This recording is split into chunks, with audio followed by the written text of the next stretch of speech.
siapa sih sebenarnya kepala sekolah ini? Jadi, kepala sekolah itu adalah seorang tenaga fungsional guru yang diberi tugas untuk memimpin suatu sekolah.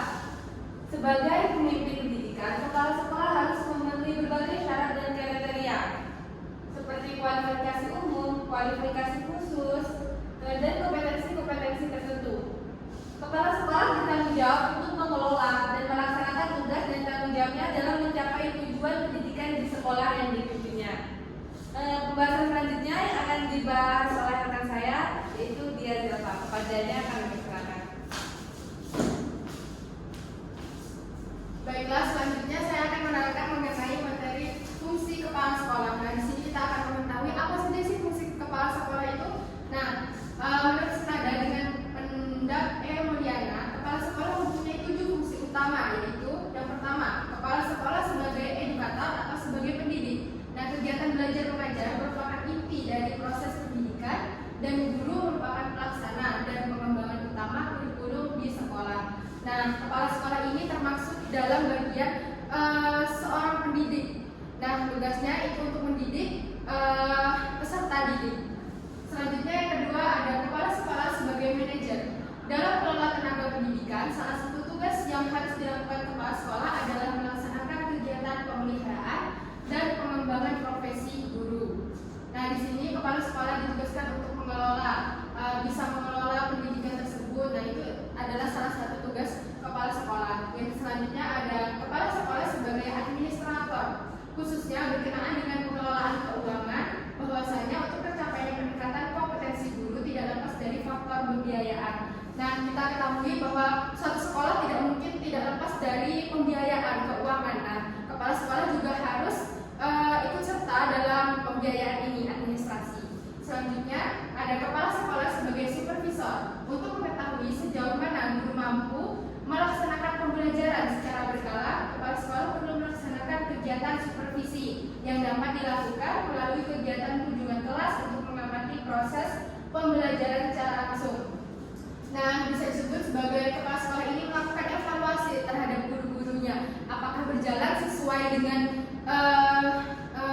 rencana yang direncanakan, apakah sesuai. Nah, maka itu kepala sekolah harus melakukan kunjungan terhadap kelas-kelas untuk mengamati proses pembelajaran secara langsung.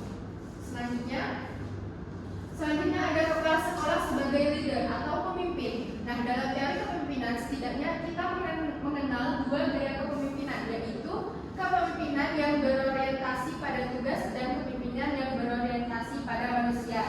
Nah, kepala sekolah kan memang kepala sekolah ini dikira untuk sebagai pemimpin para anggota yang ada di sekolah.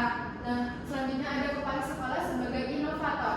Dalam rangka melakukan peran dan fungsinya sebagai inovator, kepala sekolah harus memiliki strategi yang tepat untuk menjalin hubungan yang harmonis dengan lingkungan, mencari gagasan baru, mengintegrasi setiap kegiatan dan memberikan teladan kepada seluruh tenaga kependidikan sekolah dan mengembangkan model-model pembelajaran yang inovatif. Nah, yang terakhir ada kepala sekolah sebagai motivator. Sebagai motivator, kepala sekolah harus memiliki strategi yang tepat untuk memberikan motivasi tenaga kependidikan dalam melaksanakan tugas dan fungsinya. Nah, kepala sekolah itu harus bisa memotivasi para guru-guru karena di sini dia sebagai pemimpin. Nah, pemimpin ini yang patut dicontoh oleh tenaga kerja yang lainnya yang ada di sekolah. Nah, materi selanjutnya yang akan disampaikan oleh rekan saya yaitu Delia. Kepadanya sudah tepat ya.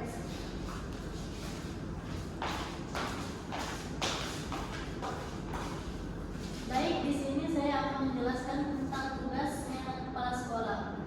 Menurut dirawat, tugas dan tanggung jawab kepala sekolah dapat digolongkan kepada 2 bidang, yaitu yang pertama, tugas kepala sekolah dalam bidang administrasi dapat digolongkan menjadi 6 bidang, yaitu pengelolaan pengajaran, pengelolaan kepegawaian, pengelolaan kemuridan, pengelolaan gedung dan halaman, pengelolaan keuangan, pengelolaan hubungan sekolah dan masyarakat.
jawab kepala sekolah. Sebagai pengelola pendidikan, kepala sekolah bertanggung jawab atas keberhasilan kegiatan pendidikan melalui administrasi sekolah yang menyeluruh. Ia juga bertanggung jawab meningkatkan kualitas sumber daya manusia agar mampu menjalankan tugas pendidikan secara profesional. Sebagai pemimpin formal, kepala sekolah berperan mencapai tujuan pendidikan dengan menggerakkan bawahan dan menciptakan lingkungan sekolah yang kondusif untuk proses belajar mengajar. Tanggung jawab kepala sekolah adalah amanah yang harus dipertanggungjawabkan baik dalam organisasi maupun di hadapan Allah Subhanahu wa Ta'ala.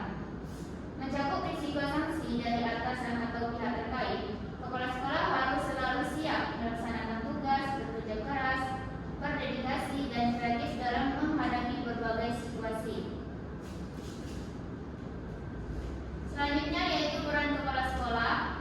Kepala sekolah profesional tidak hanya dituntut melaksanakan berbagai tugas di sekolah, tetapi juga harus mampu menjalani hubungan dan kerjasama dengan masyarakat untuk mengoptimalkan pembinaan pribadi peserta didik. Peran kepala sekolah dalam menggerakkan kehidupan sekolah sangat penting. Oleh karena itu ada dua hal yang perlu diperhatikan. Yang pertama yaitu kepala sekolah sebagai kekuatan sentral yang menggerakkan kehidupan sekolah. Dan yang kedua yaitu kepala sekolah harus memahami tugas dan fungsi mereka demi keberhasilan sekolah, serta peduli kepada staf dan siswa. Mengingat sekolah adalah organisasi yang kompleks dan rumit, tugas dan fungsi kepala sekolah harus dilihat dari berbagai sudut pandang. Kepala sekolah dapat dipandang sebagai penjabat formal, manajer, pemimpin, pendidik, dan staf. Baiklah, mungkin cukup sekian. Saya kembalikan ke moderator.